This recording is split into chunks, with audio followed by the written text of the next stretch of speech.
davayı Ankara'ya taşımışlar. Oraya taşıdıkları için de bu sefer hiç haber vermeden, avukatlara da bildirmeden bir bakıyorum salı bırakıyorlar. Her seferde 4 kişi, bu sefer 6 kişi bırakmışlar. Yani hiç mahkeme avukatın da haberi olmadan sefer diyorlar mahkemeleri vardır. Onları bırakıyorlar. Yani bunlar o kadar kameralarda gözüküyorlar. Bu insanlar kaç kişiydiler bu? Yani hep bırakıyorlar. Bir de bu hazmetrenlerden, yani o zaman biz davacı olduk, onlardan hiçbir soruşturma açılmadı. Yani gerek onlara da açılaydı.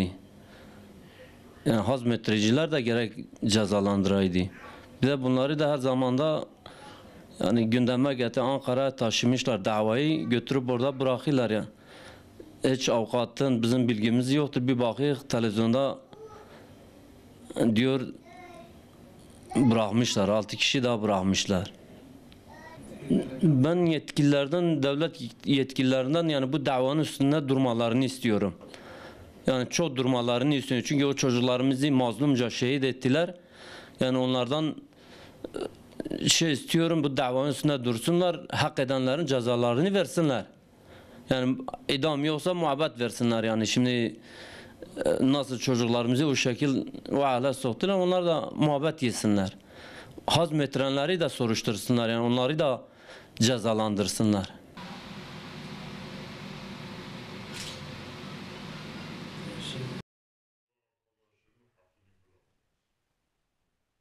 Biz mağdur olduğumuz için yani o mahkemeye katılmamız lazımdır. Hiç kimse bizi çağırmıyor.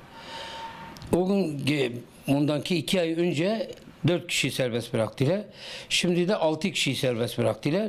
Demek ki böyle her mahkemede bizi çağırmadan böyle serbest bıraka yani içeride kimse kalmaz yani. Halbuki usubi çağırsaydılar, usul mesela diyecekti budur, bu katilmiş, bu bunu tanıyor, bu tanıktır, bu şeydir. Yani böyle dile getirirdi, bunları bırakabilirdi, şey edebilir, ceza verebilirdi. Hatta 4'e kişiler ağır ceza istendi bunlara, müebbet hapis istendi. Şu anda müebbetten serbest kaldılar. Yani müebbet vereceğine serbest kaldılar. Ceza vereceğine serbest kaldılar.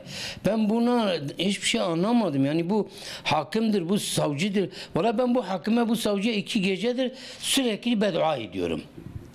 Yani ben yakında belki hacca da gideyim.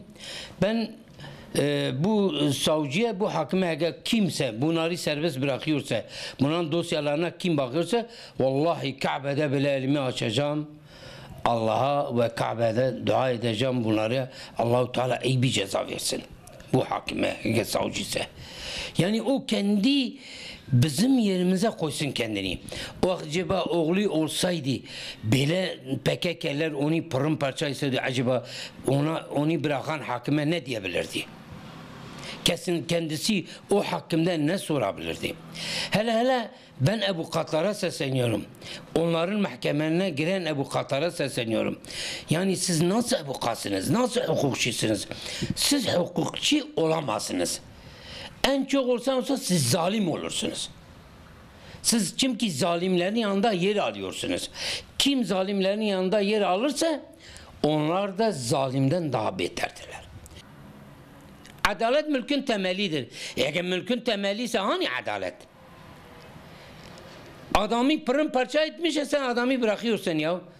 Bu adalet bu mudur? Vallahi adalet buysa ben bu adaleti hiç de kabul etmiyorum. Hiç de ben buna adalet demiyorum, ben buna zulüm diyorum. Ve hakaret diyorum. Ben onları Allah'a havale ediyorum. Öbür dünyada hakkımı inşallah alacağım. İnşallah benim oğlumu ve arkadaşlarım ve bütün Müslümanlar hakkı kimseye kalmaz inşallah. Zaten tahliye edilmesine bir türlü bir anlam veremiyoruz. Biz 1 yıla aşkındır adamların tutuklanmasına rağmen daha mahkemeye gitmemişiz. Mahkemeye çağrılmamışız. Bizi burada ifadeye çağırıyorlar, talimatla ifadeye gelin diye.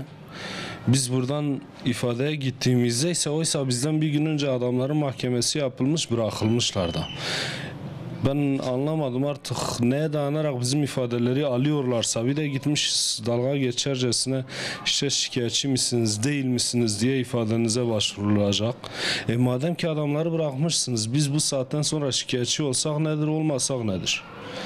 Siz kalkıp güvenlik gerekçesiyle dediniz, mahkemeyi uzaklaştırdınız buradan.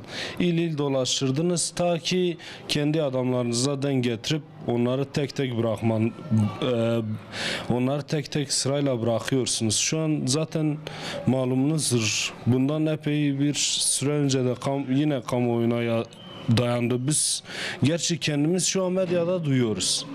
Sizi takip ediyoruz. Avukatların takip etme şeyleriyle biz kendimiz bile adamların bıraktıklarını görmüyoruz. Yani bizi çağırmıyorlar ifadeye. Bir yıla yakın olmasına rağmen hemen hemen kaç gün sonra bir yıl dolacak. Daha bir gün bile mahkemeye gidip ifade vermemişiz. Daha da karakolda verdiğimiz ifade. En son malumunuzdur, bu 6 kişiden önce 4 kişi daha bırakıldı. Gittik avukatla görüşmeye, avukata sordum. Avukatın ise kullandığı laf, avukat diyor vallahi avukat olmama rağmen ben bile bir şey anlamadım. Elimize bırakılanların delilleri olmasına rağmen, görgü tanıklarının olmasına rağmen, bizzat onları olayda gördüklerini anlatmalarına rağmen bırakılmışlar ve mahkeme yapılmadan bırakılmıştı diğer 4 kişi. Sen diyorsun ki işte bir kurt ve koyunun hesabını yapıyorsun. Hiç kimsenin olmadığı yerde diyorsun korkarım Allah hesabını benden sorar. Peki ya bu canların, bu gencecik canların hesabını Allah sizden sormaz mı? Fitil fitil Rabbimden tek dileğim, fitil fitil hepsi burnunuzdan gelsin.